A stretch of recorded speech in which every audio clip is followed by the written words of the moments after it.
Naglabas na mga kababayan ng medyo mabibigat na pananalita yung ating Pangulong Bongbong Marcos laban kay Mau Diggs in relation po mga kababayan sa proposal nito na ihiwalay ang Mindanao sa Pilipinas. Tinawag niya ito mga kababayan na preposterous and doomed to fail. Yan po mga kababayan yung report ng Politico News. Sabi ng ating Pangulong Bongbong Marcos, ito anyang panawagan for secession, doomed to fail. It is preposterous anya. Yan po yung ating Pangulong Bongbong. File photo siya with former President Digong. Di anya Mr. Maravillas ang ibig sabihin ng ating Pangulong Bongbong Marcos. Bakit niya nasabi mo na yung pahayag ng ating Pangulo medyo mabigat laban sa dating Pangulo? Tiningnan ko po mga kababayan kasi para sigurado tayo sa kahulugan. Ginugol ko po. Ang ibig sabihin pala ng ating Pangulong Bongbong Marcos, stupido.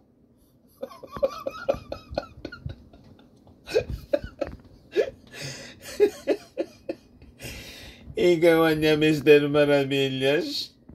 Lalo niyan mag-aamok si... Kung tumira na naman po siguro ng fentanyl, malamang... Ganon ang mangyari. Tinignan ko po, ginugol ko talaga po.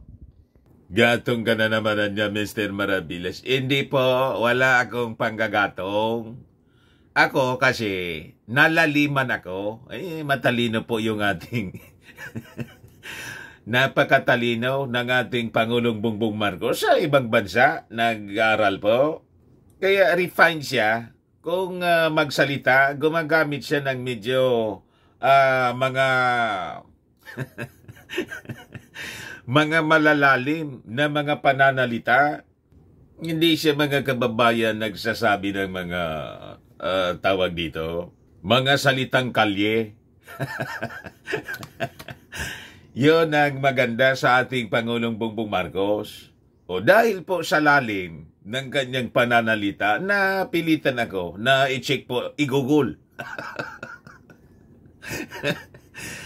Nang tingnan ko po kung ano yung mga synonyms. Di ba? Pag nagko-consult tayo sa dictionary, ngayon, Google, dali-dali pa. Para mas lalo nating maintindihan kung anong sinasabi. Lalo kung ang mga pinipiling mga pananalita malalalim. Ang ibig sabihin pala ng ating Pangulo, stupido.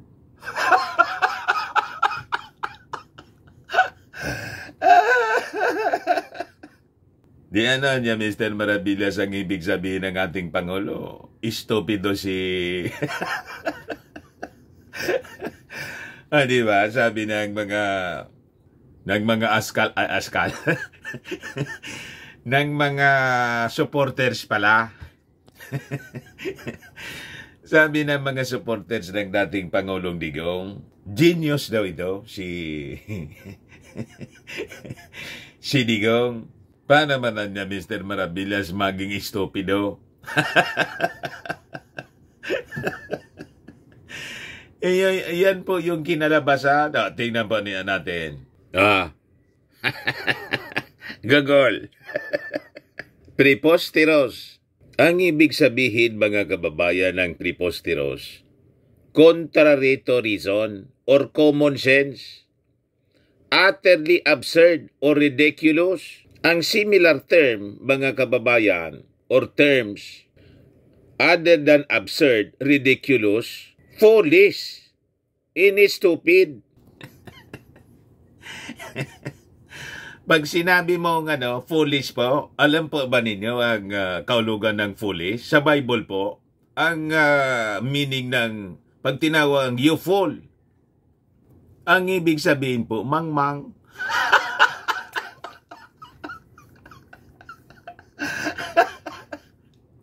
Yung foolish po, mang-mang. Talagang stupido. Ano pa yung similar term? Ludicrous, farcical, laughable. Pare-parehas ang ibig sabihin, no? Katawa-tawa, stupido, mang-mang. Yun pala mga kababayan ang description ng ating Pangulong Bongbong Marcos sa proposal po ni Fintamao. Nagpapainit ka na naman niya, Mr. Maravillas, ng kwento. Hindi pa ako nagsulat dito, ha? At hindi ko po narinig. Sila yung nakarinig, isinulat dito sa isinulat po dito sa Politico News. Preposterous, Duterte call for secession doomed to fail. Sabi po ng ating Pangulong BBM. BBM. You see? Pero anya, Mr. Maravillas, talaga namang sakto. Sakto ang niya yung description ng ating Pangulong Bongbong Marcos sa mga pinapakita ng dating Pangulong Digong. Pero anya, Mr. Maravillas, na nakarating sa iyo na yung balita na yung relief operation ni Martin Romualdez ng tingog party list doon sa Davao sa mga flood and landslide victims. Sabi niya, hinarang ng mga Duterte. Ipinagbawal po. Talaga ngayong stupido. Pag ano, no? Romualdez team barred from distributing disaster aid in Davao City. Sabi po ni Ako Bicol Party List Representative Saldico, yung taga rito sa amin, yung Chairman Committee on Appropriations, talagaan niyang full. Imagine, nasa gitna ng calamity, kawawa yung kanilang mga residente. Tinutulungan na mga kababayan ni Martin Romualdez, nauna pa na pumunta doon. Yung team ni Romualdez, ipinagbawal mga kababayan na makapasok para tulungan yung mga nasalanta. Sabi dito sa Manila Bulletin. But before ko mga kababayan ibigay sa inyo yung full story, click subscribe muna dito sa ating YouTube channel and hit the notification bell para lagi po kayong updated sa mga kaganapan dito sa ating bansa. Like and share na rin po ninyo ng ating YouTube channel. At huwag na rin po ninyo na-skip yung ating mga commercial ads para tuloy-tuloy lang ang pag-unlad ng bagong Pilipinas. Sa mga naghanap po ng malinis and spacious fitness gym, punta lang po kayo sa aming Colossal Fitness Gym. We also offer Grab Car Rental with our brand new Toyota Innova. Also accept booking for those who are planning to travel via PAL, Cebu Pacific and other airline companies, local and international, and bills payment for Meralco bills, PLDT, etc. Nagbo-booking po kami online. Kahit saan gusto ninyo na mag-travel, pwede po dito sa amin. Pati sa mga hotel po, may Paymaya po kami, may Bayad Center na rin po. Ang Colossal Fitness Gym is located at 3rd floor Security Bank Building, Lanco Business Park, Legazpi City, Albay. For inquiries, look for Jelon Maravillas. Contact number 0966-802-0949. Lagi na po matao sa amin. Na-set up na rin po yung mga bagong gym equipment. May treadmill na rin po kami. Ito po yung bago naming business, product na binibenta. iGlow Serum, galing po sa Korea. Whitening siya po. 3 times more effective than your ordinary collagen serum with anti-aging and brightening formula. Negosyo siya ng aking anak na architect. Tignan ninyo ang epekto. Before and now. Yung inquiries ninyo, dumiritso na lang kayo sa kanyang FB, Riz Maravillas. Ito naman po, Firmax Firming and Lifting Cream. Pinapahid lang po sa mga pulses and affected area. Mainam po sa paninigas na sa mga pains and paninigas na mga kasok-kasuan. Ito naman po, Automax Automax Radiant Serum. Sa mukha naman yung application. Anti-aging po siya. You will look 10 years younger than your age. Ngayon, sa mga cancer patients naman po, baka lang gusto ninyo itong itry. Neng siya red mixed fruit drink. Hindi man po siya gamot. Food supplement siya. Kaya lang, gawa siya mga kababayan sa goji berry. Yung goji berry may anti-cancer properties. Yung mga inquiries po ninyo, dumiritso na lang po kayo sa aming messenger sa Facebook para masagot namin agad. Ayos pa? Ayos na ayos anya Mr. Maravillas. Di estupido pala na niya si... Yan po ang ibig sabihin ng preposterous. Yung gustong mangyari niya, tinawag na preposterous mga kababayan ng ating Pangulong Bongbong Marcos. Yan po, mga kababayan, sabi dito sa balita ng Politico News, President Ferdinand Marcos Jr. dismisses Duterte's call for a Mindanao Republic as a constitutional travesty, doomed to fail. Malalim talaga niya Mr. Maravillas magsalita, yung ating Pangulong Bongbong Marcos. Malalim po, tawag niya po, constitutional travesty. Ano naman na niya Mr. Maravillas, yung ibig sabihin ng travesty? Igogololi natin. Di ba? Para wag kasi isipin ninyo si Mr. Maravillas nagagamit ng kung ano-anong mga salita. Ayaw nating magkamali. Si Gogol. Sagot ni Gogol. So tingnan natin ang ibig sabihin ng ating Pangulong Bongbong Marcos ng constitutional travesty. Ano yung travesty? Gogol. Travesty, meaning... Ayan po. Sabi dyan, noun, a false, absurd, distorted representation of something similar. Misrepresentation na niya, distortion, perversion, corruption, poor imitation. O, yan po, malinaw. Parehas nag-estupido. A false, absurd, or distorted representation of something. Yun ang gusto, mga kababayan, stupidity. Ang gusto mangyari sa ating bansa ng dating Pangulong Digong, talaga naman pong stupidity. Imagine, maliit na tayong bansa, binoboli-boli ng China kasi maliit nga po tayo. Gusto pang wasakin. You see? Sabagay, anya Mr. Maravillas, kasi yung Davao City, di ba may sisterhood na sa Beijing, China. Baka po yun ang intensyon, talagang i-divide tayo para yung Mindanao as an independent republic sasama na po sa China. O, di ba? Yung Taiwan nga po na dating parte ng China, gustong i-maintain yung independence nila. Pagkatapos tayo rito, ayaw nilang magpasakop na sa China. Pagkatapos tayo rito, gusto nating pag-ati-atiin. So lalo tayong hihina. Di ba?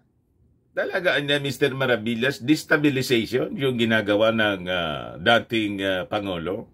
Dinidestabilize po talaga. Yun ang agenda ng China po. Ayaw nga nating ibigay yung mga shoals, yung mga islands dito sa West Philippine Sea. Maliliit lang siya na isla. Yung iba, mga shoals pa. Kung yun nga ayaw nating ibigay, pagkatapos ito, wawasakin natin yung dating ng parte, integral part ng ating bansa, Luzon, Visayas, and Mindanao. Kung hindi yan stupidity talaga, absurdity, foolishness, ano yung tawag mo doon? Tama po yung ating Pangulong Bongbong Marcos. Kaya lang, nagpumili siya na medyo malalim na pananalita.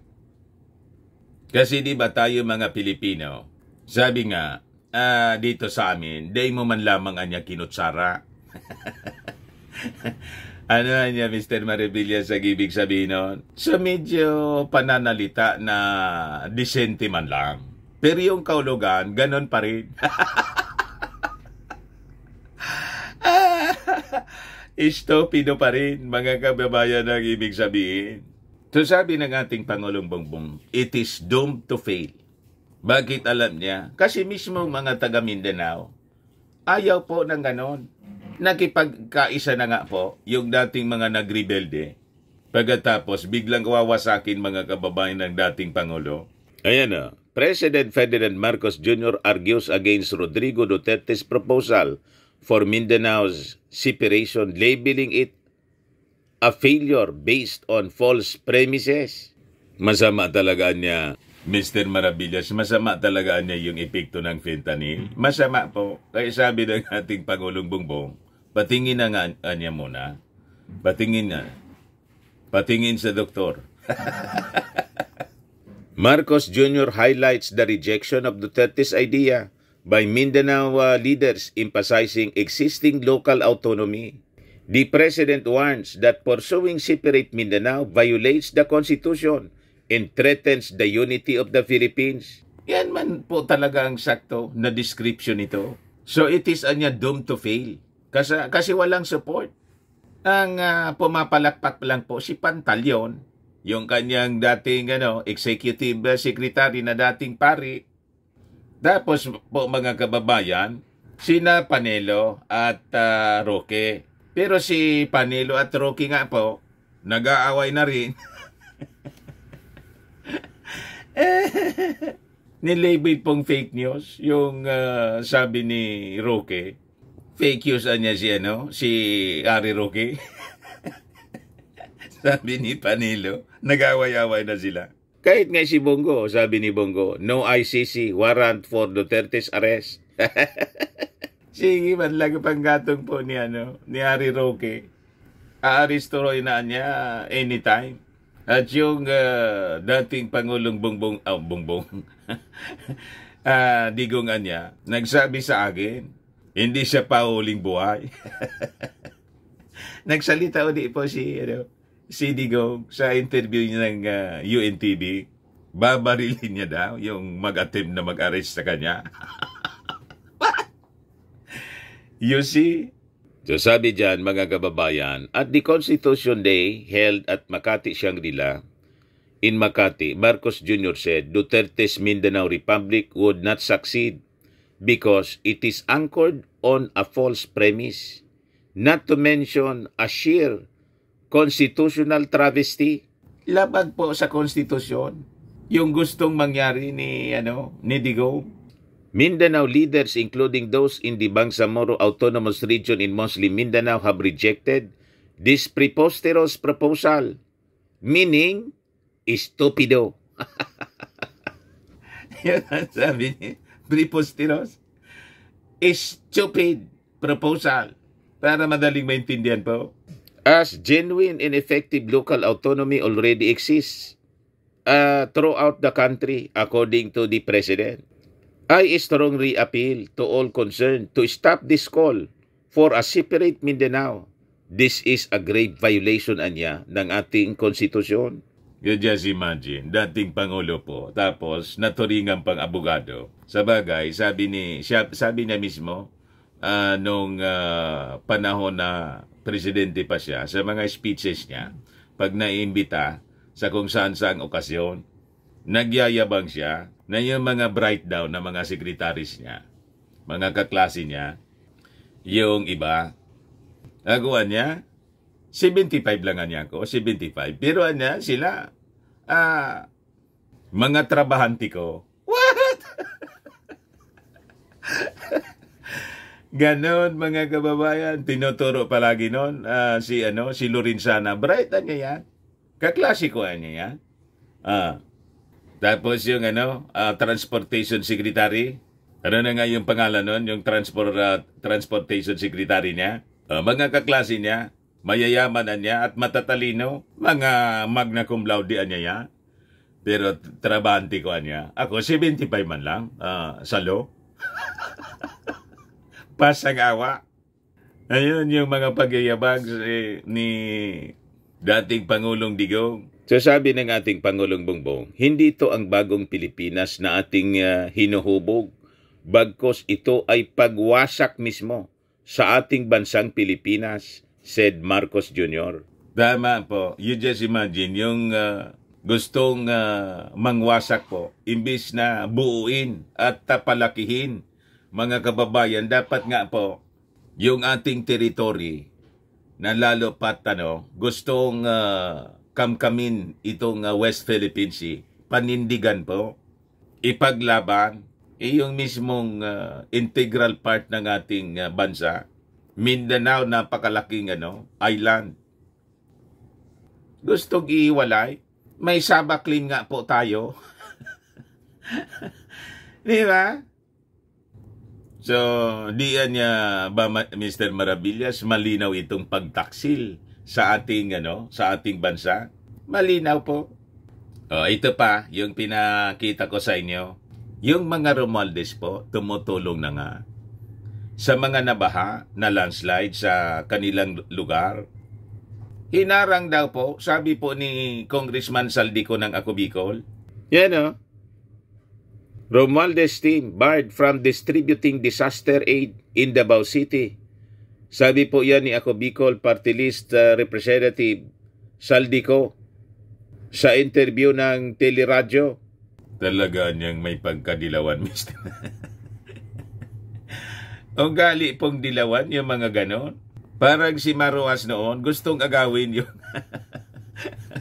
iba naman yun, yung case. Gustong agawin yung posisyon ni Romualdez, yung mayor ng Tacloban. Kapatid yata yun ni Martin. Remember niya that the president is an Aquino and you are a Romualdez. You see, ito naman po, nasa gitna yun ng disaster. Katatama lang ng super typhoon, Yolanda. Pagkatapos, ganun kung mag-behave. Wala itong pinagkaiba po. Nasa gitna tayo ng calamity. Tinamaan ng landslide, ng matinding pagbaha. 10 na po yung namamatay kasi may na landslide po yung lugar. May mga sasakyan, may bus po, natabunan. At 31 pa po yung missing. Yan mga sundalo po, mga kababayan, sabi dyan as of 2:30 p.m. Thursday, the death toll in Mako, Davao de Oro landslide rose to 10. While 49 others are still, 49 nga pala, is still reported missing 2 days after the massive landslide that hit Barangay Masara. The number of injured survivors remains at 31. 31 yung injured. 49 missing. Kaya po. Sabi dyan, search for mom, 3 kids in landslide-stricken area in Davao de Oro on. Grabe po yung nangyari. Yan po. Yung mga rescue and search and rescue teams. Pagkatapos, yung nakakalungkot, maririnig natin yung ganitong uri ng balita na yung tulong hinaharang pa. Kasi yung tulong galing sa Romualdez, kay Martin Romualdez. Pati yung pagtulong po, pinopolitika. Talagang ang target po nila, ang gusto nilang sirain talaga po, yung successor ng ating ikaw talaga, Mr. Maravillas. Sila, sige doon na po nila kasi. Politika, si Martin Romualdez ang laging pinopolitika nila. Yan po, dahil lang sa confidential funds, mga kababayan. So sabi po ni Ako Bicol Party List Representative Saldico, siya yung nagbulgar ng 51 billion ni Pulong. Yung mga volunteers daw from the offices of Speaker Martin Romualdez and Tingog Party List are being prevented in Davao City from distributing aid under the Department of Social Welfare and Development, Assistance to Individuals in Crisis Situations Program. Yan po, mga kababayan, ang laging pinag-iinitan ngayon. Nasabi ng mga supporters po, malayo man na niyang manalo yan, kulilatan niya sa mga surveys. Pumantay na po. Yung trust ratings ni statistically tie ni Martin Romualdez kay Inday. Gaya niya siguro, Mr. Maravillas, kasi malayo pa naman yung 2028 elections. Lalo anyang na-insecure kasi pumantay na si Martin. Malamang ganun yung iniisip nila. Pero sa panahon dapat ng calamity, ganitong sitwasyon, kailangan isang tabi muna yung mga ambisyon sa politika. Di ba? Dapat nagkakaisa yung mga mamamayang Filipino sa pagtulong sa mga biktima. Dapat ganon. Huwag na dapat munang isipin yung kung anong mga political rivalries, yung hindi pagkakaunawaan. Di po ba ganon? Sabi dyan, are politics getting in the way of distribution of aid or ayuda in the disaster-stricken Davao region? Pinasok na po ng politika. Hinaharang sa Davao. Pagdating ho sa Davao City, rinireport ng mga kasamahan doon na binabawalang mamigay ang representative ni Speaker Romualdez at ng Tingog Party List. Kaya yung instead yung pwede sana maibigay yung AX, namimigay na lang ng sariling pera at bigas ang ating speaker para lang maipaabot ang tulong. Sabi po ni Saldico. Ayan po si Saldico, yung taga rito sa amin. Ako Bicol Party List and Chairman Committee on Appropriations. So sabi po Nico, the people should not suffer if there are political differences between the speaker and the local officials of Davao City. Sana pagdating sa pagtulong, wala na lang personalan dahil kailangan ng Davao City ang tulong.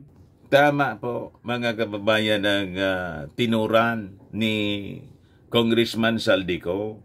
Si Congressman Saldico po, yung ako Bicol Party List, hindi lang dito sa Bicol, pagdating sa mga pagtulong buong Pilipinas, kasi yung party list, di ba?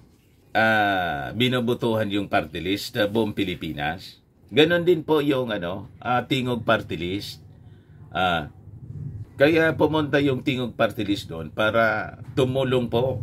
So sabi dito sa balita, earlier Speaker Romualdez facilitated the release of some 150 million pesos in financial aid from President Marcos administration to all the flood victims in the Davao region. This will be under the AIX of the DSWD, course through the members of the House of Representatives and local government executives. The offices of the House Speaker and Tingog Party List have earlier sent 21,000 food packs to the affected families in the region. Davao Oriental Representatives Nelson Dayanghirang and Chino Almario, Davao del Norte Representative Aldo Dujali, Davao de Oro Representative Maricar Zamora, PBA Party List Representative Migs Nograles, and Davao del Norte Vice Mayor Oyo Oy have also thanked President Marcos and Speaker Martin Romualdez for sending assistance to the respective constituents. All the lawmakers' districts were endorsed to receive 20 million pesos in cash assistance each, while Vice Governor Oy's office was endorsed to get 10 million under AIX. So, siyempre, in-endorse yun ang ating buting Speaker of the House na pinag-iinitan masyado ngayon. Gusto nila makita mismo, ma-document yung distribution. Di ba dapat ganon? Kaya sila pumunta doon, pinersonal po.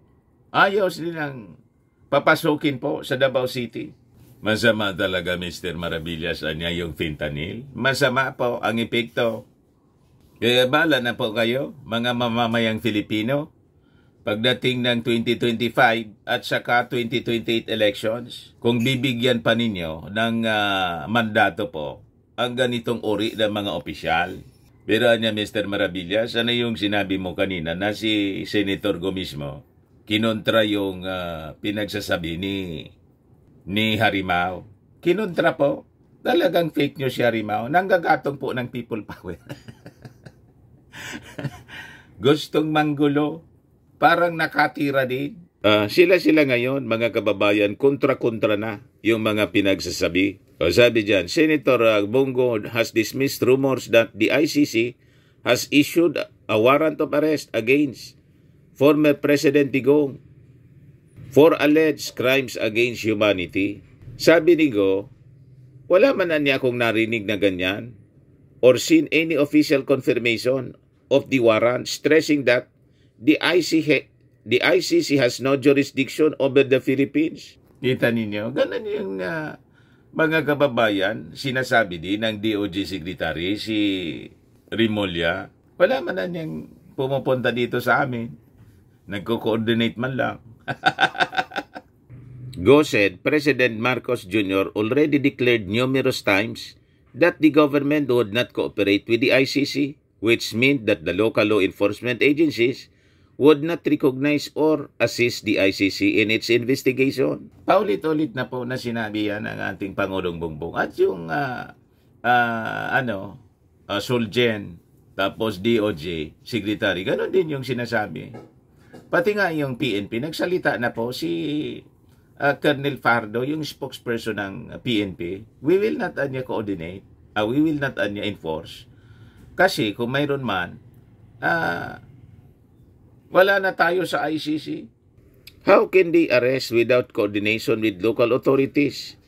Is it possible? As former President Duterte has said, look for him in Davao City. How can you arrest him there without the cooperation of the law enforcement agency, sabi ni Go? So confirm po, fake news si, fake news mga kababayan, sabi ni Sal Panelo. Si Harimao. Ayan man lang po kasi paulit-ulit na lagi itong pagka-praning na issue po sa ICC na sabi nag-imbestiga na at may warrant of arrest na. Tarantang-taranta na. Mga kababayan yung kampo ni Digo. Ako po si Dante Maravillas. Bye-bye po. God bless.